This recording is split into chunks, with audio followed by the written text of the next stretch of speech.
कभी ऐसा हुआ है कि आप रात के समय अकेले सफ़र कर रहे हो, सड़क बिल्कुल सुन्न, हवा ठंडी और आसपास सिर्फ अंधेरा। अचानक आपको लगता है जैसे कोई आपके साथ है, पर आप तो अकेले हैं ना। और तभी आपकी गाड़ी के सामने एक लड़की नज़र आती है, खूबसूरत, लंबे जुल्फे और मीठी सी आवाज़ में कहती है, जरा सा चूना दोगे क्या मेरे पति के लिए।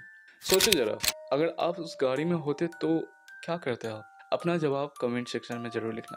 खुला हुआ कमेंट सेक्शन आप लोगों के लिए। तो दोस्तों, आज हम बात करने वाले हैं वेस्ट बंगाल के तारापीठ में घूमती एक याक्षिनी की कहानी।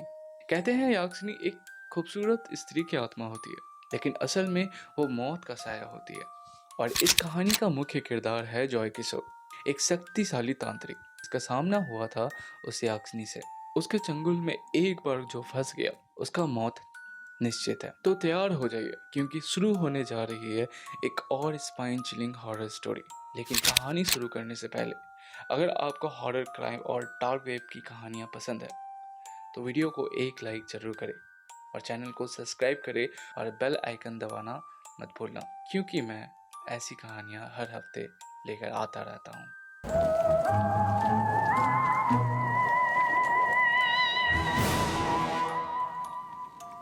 पुराने जमाने की बात है। तारापीठ से कुछ दूर एक घना जंगल था। जंगल इतना घना था कि दिन के समय भी अंधेरा छाया हुआ रहता था। ऊंचे ऊंचे पेड़ और पेड़ में पत्ते काफी घने थे, जिसकी वजह से सूरज की रोशनी नीचे तक नहीं आती थी। उस घने जंगल के बीच एक पतली सी टेढ़ी मेढ़ी सड़क निकलती थी और उसी सड़क पर एक याक्षिनी घूमती थी, खूबसूरत लेकिन बहुत खतरनाक। जो भी उसे मिला वापस कभी नहीं आया। ये याक्षिनी अपना काम सिर्फ एक ही तरीके से करती थी। रात के अंधेरे में वो एक खूबसूरत, नरम सी लड़की बनकर रास्ते के किनारे खड़ी रहती। जब भी कोई अकेला मुसाफिर वहां से गुजरता तो वो अपनी मीठी स्वर में, मधुर आवाज में कहती, जरा थोड़ा सा चूना दोगे क्या मेरे पति के लिए। उसकी आवाज में ऐसा जादू होता कि कोई भी इंसान उसे मना नहीं कर पाता और उसके साथ जंगल के अंदर चला जाता। और बस उस मुसाफिर की जिंदगी की आखिरी रात होती। लेकिन जैसे ही मुसाफिर जंगल के गहरे हिस्से में पहुंचता, सब कुछ बदल जाता। वो खूबसूरत लड़की जो अभी तक शर्मीली मुस्कान के साथ चल रही थी, अचानक से रुक जाती। उसकी मुस्कान धीरे धीरे विकृत होने लगती। उसकी आंखें खून जैसे लाल चमकने लगती और दांत बड़े तेज और भयानक निकल जाते और उसका चेहरा एक खौफनाक याक्षिनी में बदल जाता। और फिर क्या, एक ही झटके में वो मुसाफिर पर टूट पड़ती और उसकी चीखने की आवाज जंगल के अंधेरों में गूंजती और कुछ ही पलों में सिर्फ खून की बूंदें और सन्नाटा रह जाता। और सबसे डरावनी बात, वो आदमी का सिर्फ बाल और नाखून ही छोड़ती थी। जंगल के आसपास के लोगों के लिए ये एक राज और खौफ बन गया। दिन ढलते ही लोग उस रास्ते पर जाने से डरते थे। रात को तो कोई सपने में भी उस रास्ते के करीब नहीं जाता। कई जादू टोना वाले, एग्जॉर्सिस्ट और प्रीस्ट को बुलाया गया, पर कोई उस याक्षिनी को हरा नहीं पाया। आखिर में गांव के लोग डरा सहारा हो गए। हर रात जंगल से चीखने की आवाजें आती थी और सुबह सिर्फ लहू के निशान ही मिलते थे। लोग समझ गए कि अब उनके बस का कुछ नहीं। तभी किसी ने सलाह दी, चलो हम सब जय किशोर के पास चलते हैं। जय किशोर एक ऐसा नाम जो पूरी जिंदगी काला जादू, मंत्रों और अलौकिक शक्तियों के लिए मशहूर था। कहते थे वो सिर्फ एक तांत्रिक नहीं, बल्कि एक महान मैजिशियन भी था।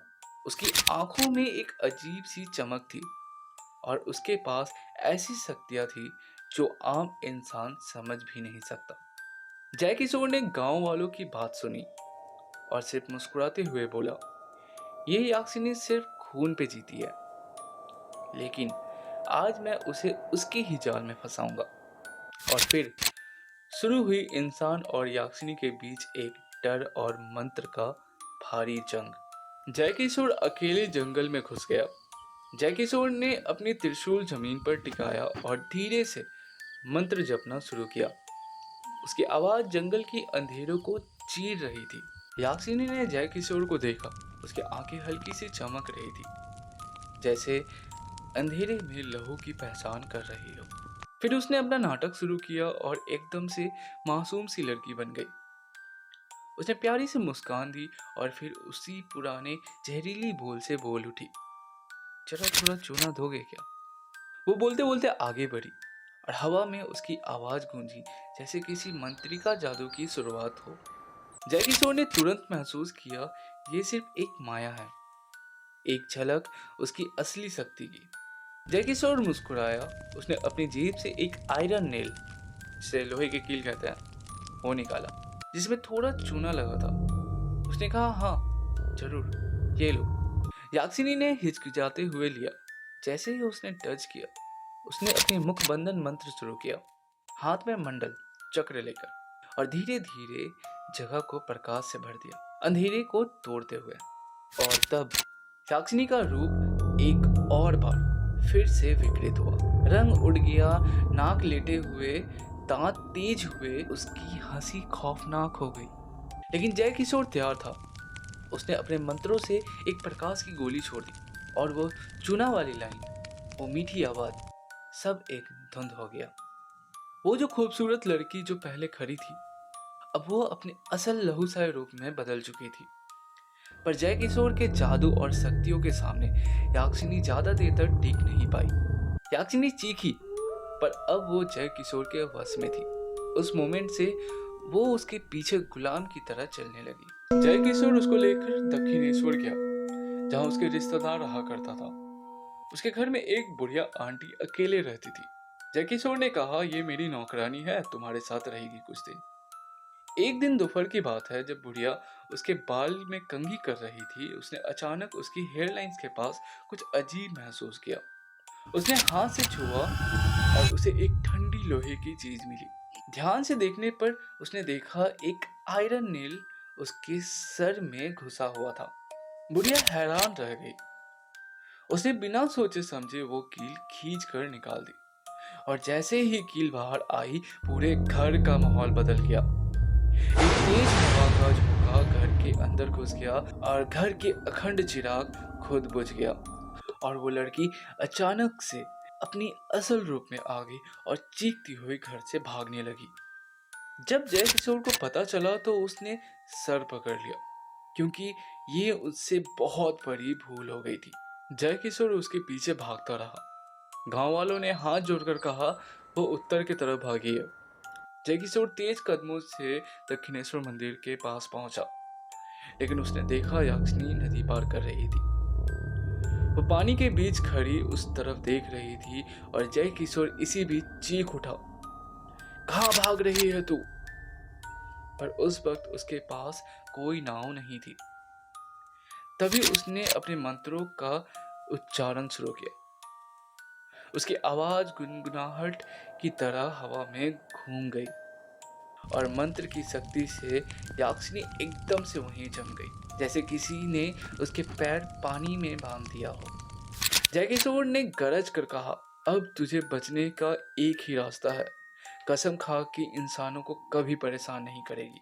यास्मी का रूप थरथराने लगा, उसके आंखों से आंसू बहने लगे। उसने रो कर कहा, मैं कसम खाती हूँ, अब कभी किसी को परेशान नहीं करूंगी, मुझे माफ कर दो, मुझे यहीं रहने दो। जय किशोर ने उससे शपथ दिलाई और कहा, ठीक है, तू यहाँ रह सकती है, लेकिन याद रख, अगर तूने अपनी कसम तोड़ी, तुझे मैं इस धरती से हमेशा के लिए मिटा दूंगा। उसके बाद कहते हैं याक्षिनी ने वहां बसेरा कर लिया और आज भी दक्षिणेश्वर के पास उस नदी के किनारे लोग चुपचाप एक औरत की परछाई देखने का दावा करते हैं, जो ना तो इंसान है ना पूरी तरह प्रेत। वो है कसम खाई हुई याक्षिनी। तब से वो याक्षिनी इंसानों को सताती नहीं, लेकिन लोग कहते हैं कुछ खास दिनों पर, जैसे अमावस की रात, फ्राइडे नाइट्स, या रात के 12 बजे, उस जगह एक खूबसूरत लड़की दिख जाती है। लोग उसे परलूमा याक्षिनी के नाम से याद करते हैं। तो दोस्तों, ये थी याक्षिनी की कहानी। आपको ये कहानी कैसा लगा? अपना जवाब कमेंट सेक्शन में ज़रूर लिखना। और आपको ये कहानी पसंद आई हो तो वीडियो को लाइक करिए, अपने दोस्तों के साथ शेयर कीजिए और ऐसे ही और हॉरर मिस्ट्री कहानियाँ सुनने के लिए चैनल को सब्सक्राइब करना बिल्कुल मत भूलना। और कभी भी कोई जंगल से आप गुजर रहे हो और अंधेरा काफ़ी घना हो और उस रास्ते पे आपको कोई खूबसूरत लड़की दिखे और वो आपकी तरफ देख कर बोले, जरा थोड़ा चूना दोगे क्या? तो क्या आप फिर से गाड़ी रोकोगे